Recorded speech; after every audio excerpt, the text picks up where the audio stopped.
آپ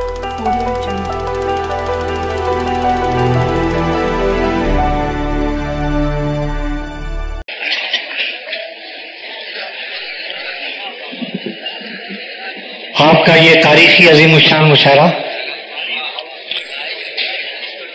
اختتامی مرحلے میں ہے. ہم اپنی منزل کی طرف پہنچ رہے ہیں دوستو. ابھی آپ اپنے محبوب، اپنے پسندیدہ، اپنے دل و جگر راحت اندوری کو سن رہے تھے. دوستو ابھی قطیب صفائی تک آتے آتے مجھے 2-3 باتیں کہہ لینے دیجئے کہ ان کی ادبی زندگی کا سفر بہت طویل ہے، اور کبھی قطیب صفائی کو پڑھ کر سن کر یہ احساس ہی نہیں ہو پایا کہ وہ ہندوستان کے ہیں یا پاکستان کے.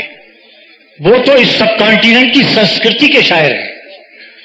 اس کا شاعر ہوئے بغیر یہ کہیں نہیں کہہ سکتا کہ سونے جیسے گال ہیں اس کے، چاندی جیسے بال ہیں اس کے، سونے جیسے گال، ایک تو یہ دھنوان ہے گوری باقی سب کنگال. یہ تو وہی شخص کہہ سکتا ہے جو اپنی سانسوں میں ہندوستان کی سنسکرتی کو جی رہا ہو.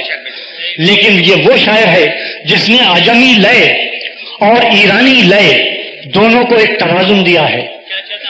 یہ شخص یہاں پر آئے ہیں سرحد پار کر کے. یہ وہ محبت کا نغمہ کار ہے، وہ نغمہ نگار ہے جو سرحد کے زخموں پر آدھی صدی سے محبت کے مرہم کو رکھنے کی کوشش کر رہا ہے، کبھی غزل کی زبانی، کبھی گیت کی زبانی. آئیے پورا اندور ہندوستان کی طرف سے استقبال کرے قطیب صفائی کا، اور میں ان سے دفعہ کے آئے دیا کہ میں تازہ دم ہو کر جوانوں کی طرح آپ کے لیے کچھ نہ کچھ لکھتا رہا. ان صاحب ایک ایسے دوست ہیں، دیکھتے ہیں جب کہ کوئی شخص بدحواس ہو چکا ہے مشاعرے میں اور سمجھتا ہے کہ شاید اب جا کے وہ اس کا سانس اکھڑ جائے گا، تو اس کی بہت تعریف کیا کرتی ہے. وہ مجھے دیکھ رہے تھے کہ راحت صاحب کے پرجوش کلام کے بعد میں تو کیا کوئی بھی پڑھنے کی جرات نہیں کر سکتا. تو انہوں نے اتنی طویل باتیں کر کے میرا حوصلہ بڑھایا کہ میں تھوڑا سا، مجھے میرے دم میں دم آیا، سانس میں سانس آئی، اور میں آپ کے سامنے کچھ کہنے کے قابل ہوا. تو چند شعر نئے اور پھر کچھ پرانے اور کچھ جیسے مناسب ہوا. اور ایک شعر سے شروع کرتا ہوں اسے کہ پھول شرماتے ہیں جن کے عارض گلفام سے، پھول شرماتے ہیں جن کے عارض گلفام سے، ہم غزل کی ابتدا کرتے ہیں ان کے نام سے.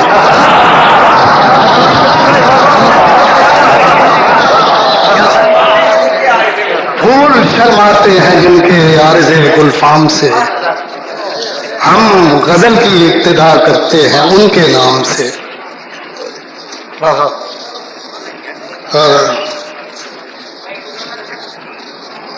چار شعر عرض کرتا ہوں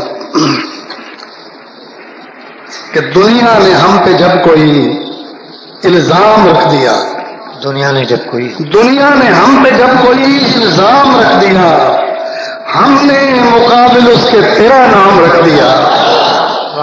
دنیا نے ہم پہ جب کوئی الزام رکھ دیا، ہم نے مقابل اس کے تیرا نام رکھ دیا.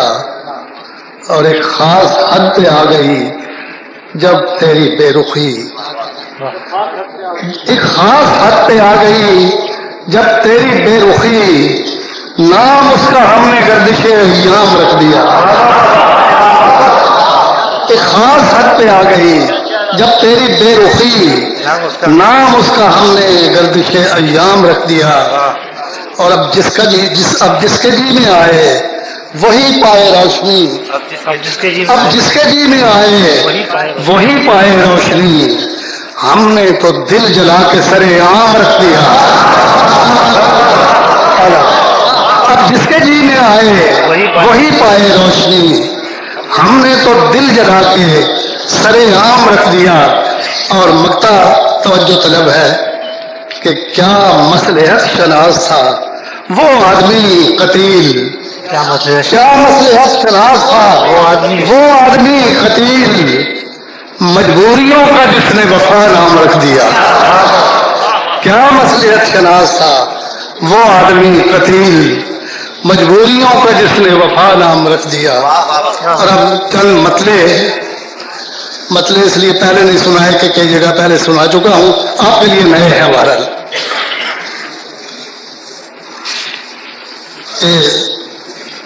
صدیوں کا رت جگہ میری راتوں میں آ گیا، صدیوں کا رت جگہ میری راتوں میں آ گیا، میں ایک حسین شخص کی باتوں میں آ گیا۔ صدیوں کا رت جگہ میری راتوں میں آ گیا، میں ایک حسین شخص کی باتوں میں آ گیا۔ اور مطلب ہے کہ رات کے سناٹے میں ہم نے کیا کیا دھوکے کھائے ہیں، رات کے سناٹے میں ہم نے کیا کیا دھوکے کھائے ہیں۔ اپنا ہی جب دل دھڑکا تو ہم سمجھے وہ آئے ہیں، رات کے سناٹے میں ہم نے کیا کیا دھوکے کھائے ہیں، اپنا ہی جب دل دھڑکا تو ہم سمجھے وہ آئے ہیں۔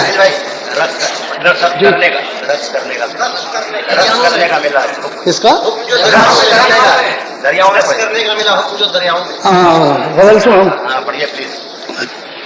میں تو کچھ اور بھی سنانا چاہتا تھا، بہت سمجھدار آدمی ہے، انہوں نے کہا کہ تھوڑا اور جاگنا پڑے گا، کچھ انتظام بھی کرنے ہوں گے، نہ تو غزل سناتا ہوں جو انہوں نے حکم دیا۔ اور نہیں صاحب میں یہی پڑھوں گا، کیوں اپنے پیارے یار کا آڈر کیسے کیا جا سکتا ہے کہ رقص کرنے کا ملا حکم جو دریاؤں میں، رقص کرنے کا ملا حکم جو دریاؤں میں، ہم نے خوش ہو کے بھنور باندھ لیے پاؤں میں۔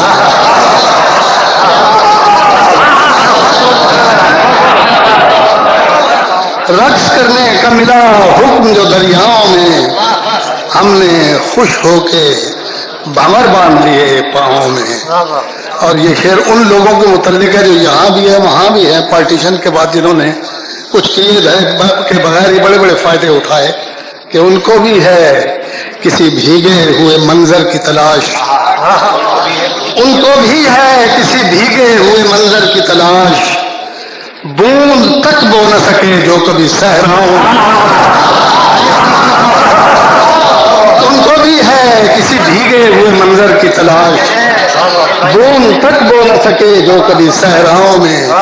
اور اے میرے ہم سفرو تم بھی تھکے ہارے ہو، اے میرے ہم سفرو تم بھی تھکے ہارے ہو، دھوپ کی تم تو ملاوٹ نہ کرو چھاؤں میں، اے میرے ہم سفرو تم بھی تھکے ہارے ہو، دھوپ کی تم تو ملاوٹ نہ کرو چھاؤں میں۔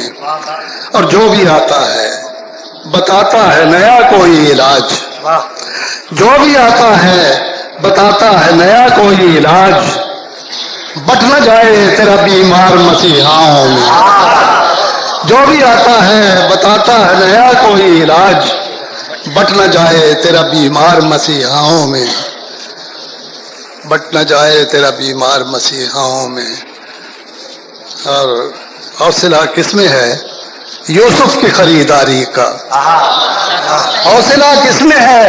یوسف کی خریداری کا، اب تو مہنگائی کے چرچے ہیں زلیخاؤں میں،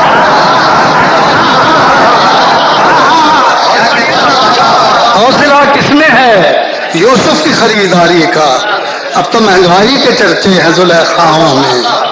اور غالب کا مصرع ہے کہ ایک برہمن نے کہا ہے کہ یہ سال اچھا ہے، تو مصرع لگایا ہے کہ جس برہمن نے کہا ہے کہ یہ سال اچھا ہے، جس برہمن نے کہا ہے کہ یہ سال اچھا ہے، اس کو دفناؤ میرے ہاتھ کی ریکھاؤں میں، جس برہمن نے کہا ہے کہ یہ سال اچھا ہے، اس کو دفناؤ میرے ہاتھ کی ریکھاؤں میں۔ اور ہم کو آپس میں محبت نہیں کرنے دیتے، ہم کو آپس میں محبت نہیں کرنے دیتے، ایک یہی عیب ہے اس شہر کے داناؤں میں. ہم کو آپس میں محبت نہیں کرنے دیتے، ایک یہی عیب ہے اس شہر کے داناؤں میں. اور مجھ سے کرتے ہیں قتیل اس لیے کچھ لوگ حسد، مجھ سے کرتے ہیں قتیل اس لیے کچھ لوگ حسد. کیوں میرے شعر ہے محبوب، کیوں میرے شعر ہے مقبول حسیناؤں میں. مجھ سے کرتے ہیں قتیل اس لیے کچھ لوگ حسد، کیوں میرے شعر ہے مقبول حسیناؤں میں. ہم نے خوش ہو کے بھمر باندھ لیے.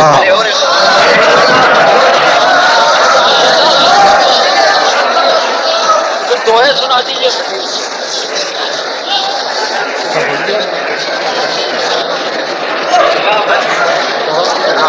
میرے خیال لوگ اٹھنے لگے ہیں، جانے دیجیے. حضرات یہ مشاعرہ بحسن خوبی اختتام کو پہنچتا ہے.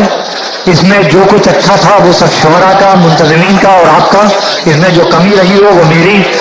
چلیے رخصت ہوتے ہیں، پھر ملیں گے اگر خدا لائے.